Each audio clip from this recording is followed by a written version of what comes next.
Let's talk about addiction and inhibition, which is not doing the thing you're tempted to do. I know genetically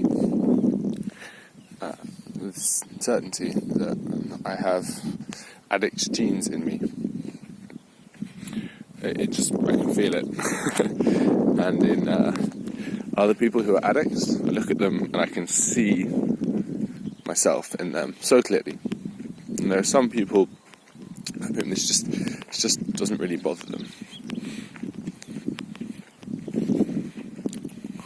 I think there is a weird, though addiction causes a lot of pain and suffering, there's a weird flip side to it in that it causes as well, the addictive personality is often quite brilliant or quite skilled in some respects, in that they can quite reliably sort of single-mindedly pursue something, be quite relentless, quite focused. But that aside, addiction really means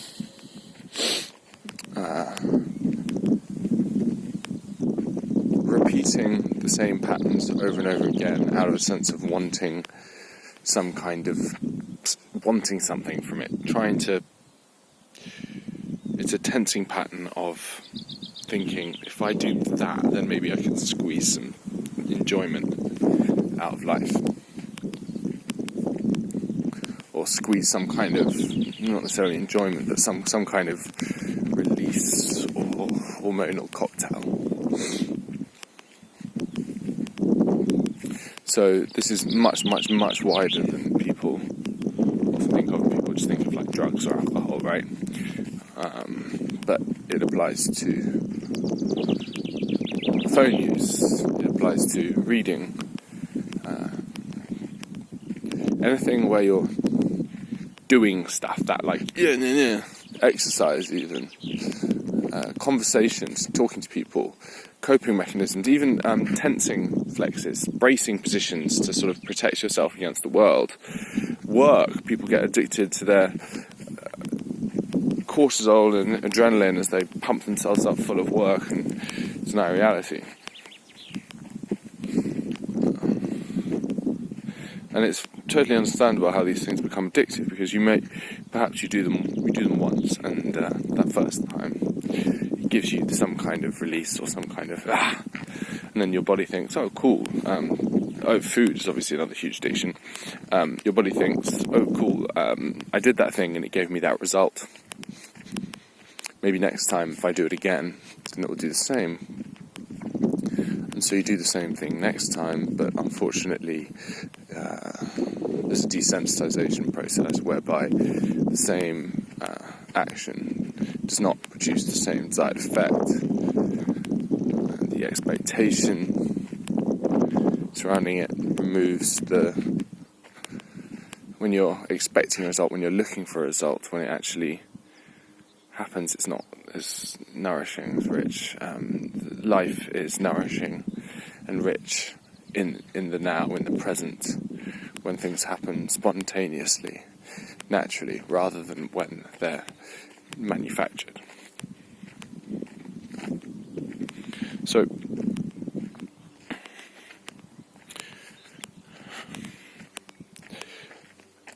addictions are everywhere in us.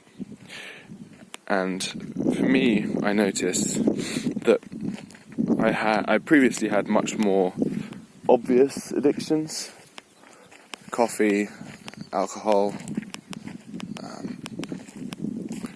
work. I was very workaholic-y, driving myself into the ground.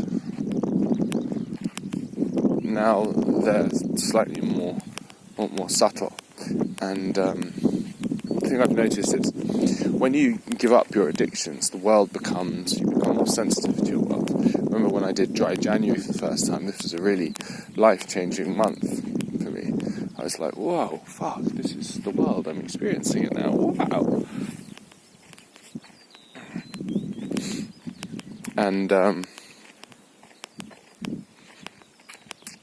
as time goes on, have been giving up more of my addictions and having more of those, oh wow, like cool, this is more interesting now moments. But they keep coming round, and you're in an environment where lots of people are addicted, and you're in London, blah yada yada, and you're sucked back into it. You go through this cycle of like doing good, not addicting yourself, not polluting yourself, have these moments of nourishment, and then you go back into it, into addictions, which it's interesting. They start with, little crack opens up. You just be like, oh, okay, I'll just have like a little half a coffee, and then the next day you're like, oh, that was really awesome. I actually didn't feel too bad afterwards. Maybe I'll do it again, and so it rises.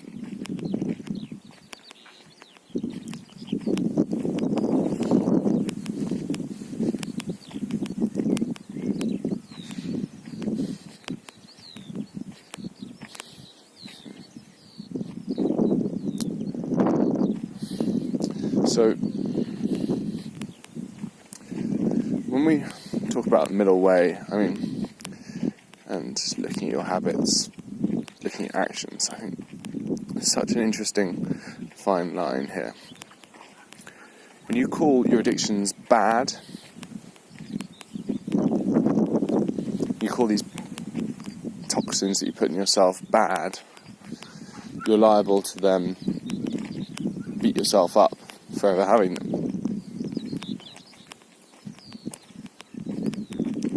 I don't think it's the case that we should never ever have them. But as F.M. Alexander said, moderation should be the norm, indulgence the exception, not the other way around. And while total abstinence is more or less impossible, a movement in that direction, I know, on a subjective basis, is a movement towards happiness, because happiness is the natural state. Happiness and growth, moving up that state when you're sitting in Zazen or in an Alexander lesson, and you just let go of that addiction to your habits and tension and views, and you suddenly grow, and you discover a marvellous sense of freedom.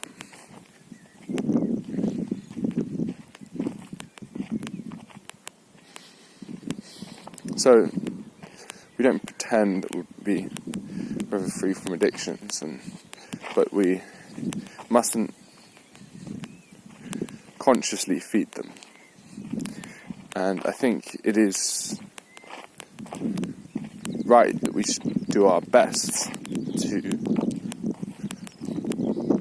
be aware of the ways we're polluting ourselves and try to nip them in the bud where possible.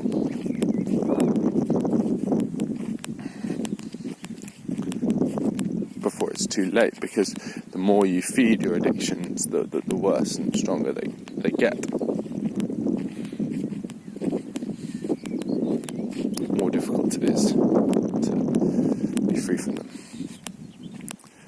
So we need to have a keen eye that's not a judgmental sort of teacher type eye, but a compassionate eye which looks at things keenly, which is quite a quiet mind, because when the mind is quiet, then it doesn't get sucked into these addictions so much.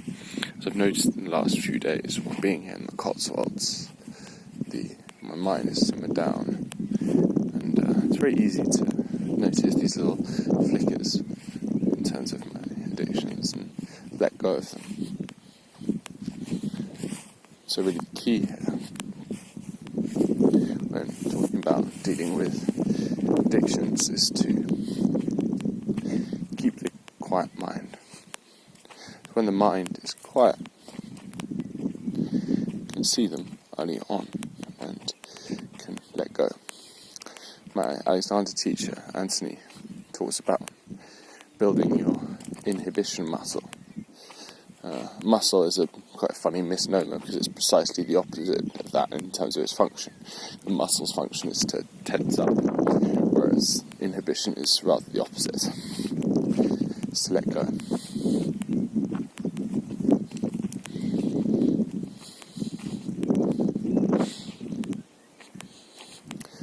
And F.M. Alexander said, if you only stop doing the wrong, the right will do itself.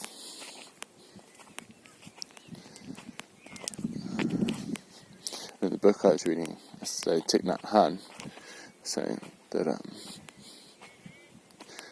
we should, when we're feeling a bit shitty or whatever, should look into that shittiness feeling and look at the causes of it. So really, I think that you can see the causes of your feeling. It's very easy to see what pollutants have you been putting in yourself. Sometimes for some people it's quite difficult to see what the cause of their pain is because they've been polluting themselves in so many ways. By some people, I of course mean myself a lot of the time.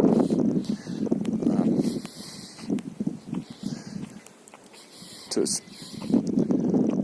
when we have those moments where we're feeling a bit crappy, we should try to nourish the habit of quietening the mind and then looking at it and thinking, what led to this? And then stop ingesting that thing. Now, the actual decision to stop ingesting that thing is something that really can only be achieved by a mind which is in a different state from the crappy mind that pollutant has produced. When you're feeling hungover, low, frazzled, whatever, you're not in the right frame of mind to inhibit. Your mind is busy, you're looking for answers, looking for solutions to your problems rather than accepting them.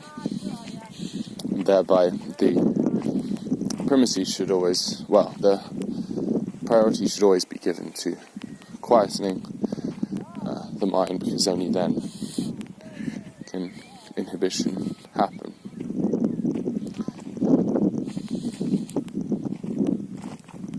This is why I think it's really important to take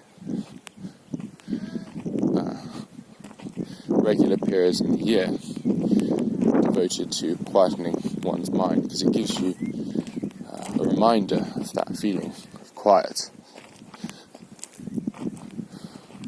which is quite inspiring. Right now, I'm feeling wonderfully whole, nourished, free from little addictions which have been tossing me to and fro over the last couple of weeks.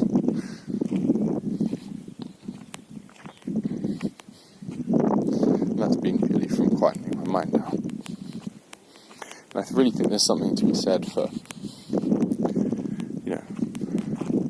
daily practice is good, it's really crucial, but I think there's also something to be said for having periods where you go at it really hard. Hard is to say you make an unusual effort to quieten your mind down, bring it down lower than it's ever been before. Because what happens then is you see the subtlety, see the amazing richness of the world when you sensitize yourself to it and don't pollute yourself. And in a sort of reverse way, this can become your new kind of healthy addiction. And it's not really an addiction in the sense that it's a healthy addiction in the sense that to achieve it, you inherently can't lust after it, because lusting after it is a tensing habit which prevents it in the first place. So actually it's a non-doing, and through experience you understand the conditions that bring it about. which is to say none of that trying, oh yeah, want that kind of mind.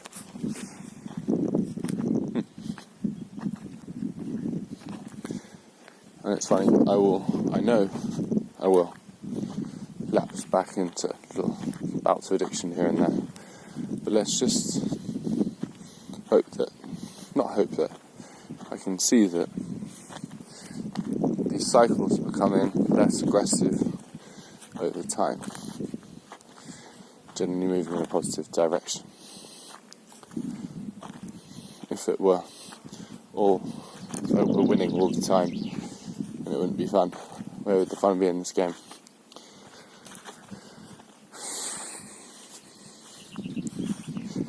It's never going to be all like that. It's going to be bumpy, and that's cool.